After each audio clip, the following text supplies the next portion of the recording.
Welcome to another video on the other side of HR. Did you set New Year's resolutions or goals earlier this year?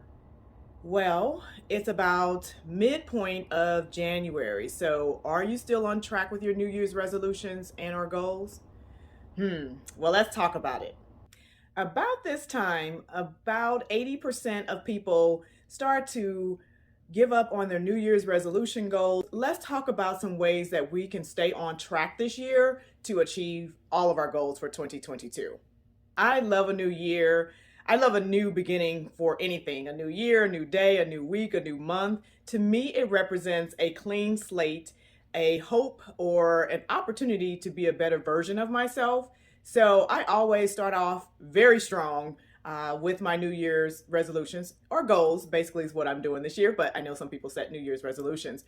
We're about halfway through January, and I will admit that my newness or the newness of having goals for the year is starting to fade a little bit already. And I tell you what, there is research that shows that 80% of the people that have created New Year's resolutions or goals for the year starts to fade around the second week of January. So we're right on track, but I am refusing to give up and not meet my goals for this year. So the point of this video is to motivate myself as well as you all to stay on track with our goals for this year. I'm going to share with you 5 steps to keep the momentum going on your New Year's resolutions and our goals for this year. One is not going to surprise you, hopefully, is basically to have a vision. What is your intent for this year? What are you hoping to accomplish by the end of this year? Take some time to think about it. What do you want to accomplish? What do you want to do? What do you want to get done? And where do you see yourself by the end of 2022? One thing that I typically do for the new year is to create or think about one word that I can use all year long to help keep me motivated. And if you're looking at my shirt, you probably guessed my goal. I found this shirt online. I'm like, this is perfect. This is the goal. The one word that I have for this year, which is to execute. I have major changes going on from last year to this year. So that is my focus this year, is to execute on everything that I am doing. Step number 2 is create goals. Part of my routine for the year is to create a vision board.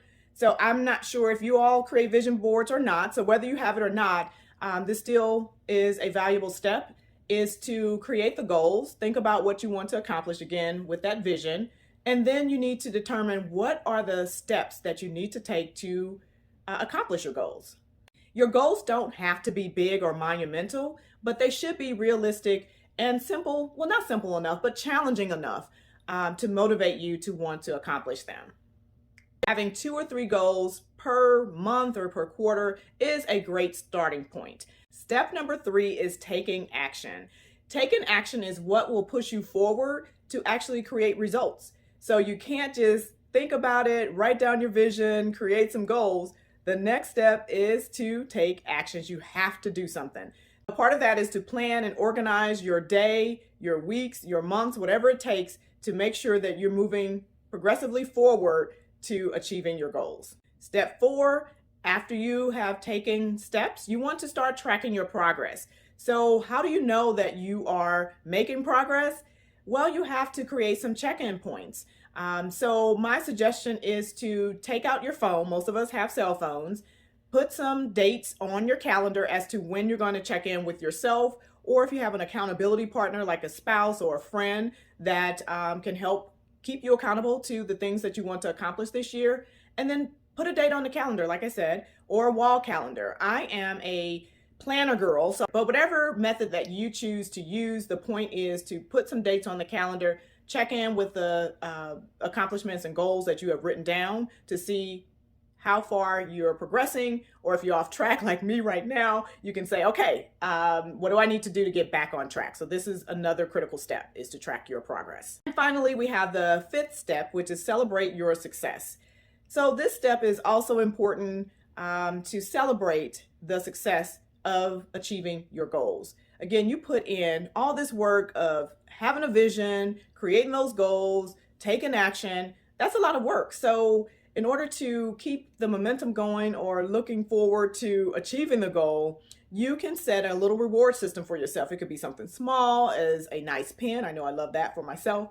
A large ticket item, you name it. What will be motivating for you to achieve your goals and to receive a reward? Those are the things that you want to think about at the end of your process. Only you are in charge of your personal and professional success. So let's do what we can to keep the momentum going and achieving everything that you are setting out to do for this year. Okay, that's all I have for you. But let's keep the conversation going. So please comment in the chat below on what are you going to do to accomplish your New Year's resolutions and or goals this year and to keep the momentum. I would love to hear what your thoughts are on this subject as well. Please turn on your notifications by clicking the bell button at the top right, and definitely like this video and subscribe if you haven't already. Please do so. It is free, by the way, on YouTube and very easy to do. Plus, you'll get other benefits of watching other great videos on YouTube as well. So, thank you for watching and see you on the other side of HR.